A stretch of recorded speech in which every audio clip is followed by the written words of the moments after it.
Rapaz, vou falar aqui uma única coisa, porque é uma covardia ultrajante, imensa, principalmente para mim que sou pernambucano.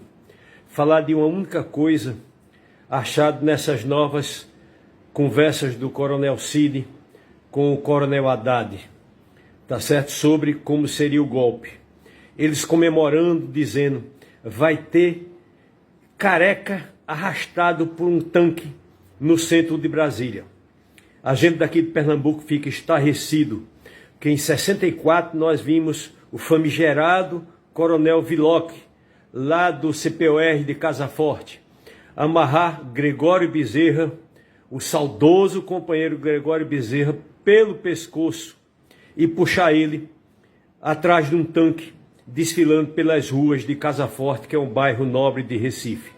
Aí quem viu aquelas cenas que estão gravadas na memória, que estão aí na história para todo mundo ver, inclusive Gregório Bezerra preso, conseguia se comunicar com todo mundo, que ele tinha um nível de inteligência bem maior que a média. Ele era ex-sargento, então ele se comunicava pelos esgotos, ele conseguia falar com todas as celas.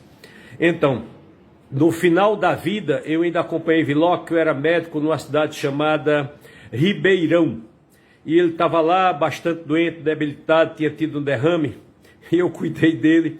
Lógico que eu fiz efetivamente o melhor que podia na época, mas o caso dele efetivamente era insolúvel, tá certo? Então, eles terem guardado na imagem essa que eles fizeram em 64, não sei se em outros estados amarraram o comunista símbolo daquele estado pelo pescoço e puxaram com o tanque. Não arrastaram, mas o tanque ia devagarzinho com Gregório Bezerra andando atrás. Quer dizer, uma cena dantesca que esses canalhas, esses crápulas que estavam organizando esse golpe, recriaram agora. Quer dizer, queriam arrastar Alexandre de Moraes com a corda no pescoço atrás de um tanque. Então lembrem-se de 64, procurem as figuras aí, procurem as fotografias da época, procurem os filmes que tinham em preto e branco e depois colorido, para vocês verem como foi aqui em Pernambuco. E vocês que são de outros estados, procurem nos seus estados. Agora, é revoltante, é de embrulhar o estômago, certo? Tem que ser presos. Puxado da memória da ditadura de 64, as cenas mais bárbaras, de tortura mais imoral, amarrar o ser humano atrás de um tanque, certo? E o Willock dizia, depois a gente vai botar ele na frente do canhão do tanque e detonar. Vejam bem a memória que essas pessoas estavam puxando e como iriam fazer.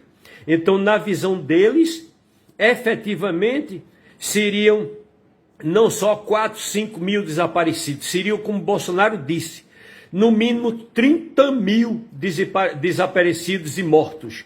Inocentes ou não, pouco importa. Então seria uma ditadura que se propunha a ser mais massacrante que a de 64. Cadeia sem anistia para ninguém. E Bolsonaro é quem encabeça. E guardar esse nome até porque nosso ministro da Justiça se chama Haddad também. Esse Coronel Haddad, junto com o Coronel Cid, é uma dupla dantesca e tem que pagar duramente.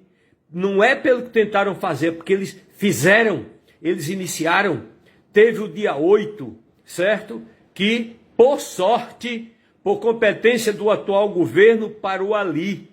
Agora imagina se começa a pipocar escaramuças no Brasil todo. O que não teria sido, tá certo?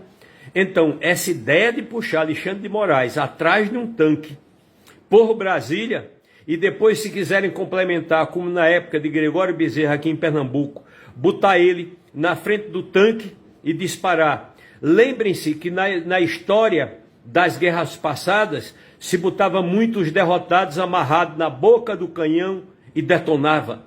Era essa a cena que eles queriam ver em Brasília? Então, minha gente, cadeia é pouco. Eu não sei o que fazer com esse povo. Tem que desterrar, tem que mandar eles para outro mundo, mandar eles procurar abrigo a quem der, certo? Ou arranjar uma prisão fora desse país para prender esse bando de marginais. Esses três, então, Bolsonaro, Cid, Haddad, Anderson Torres, que estava contribuindo com a parte civil do golpe, tem que ir todo mundo junto. É uma camarilha.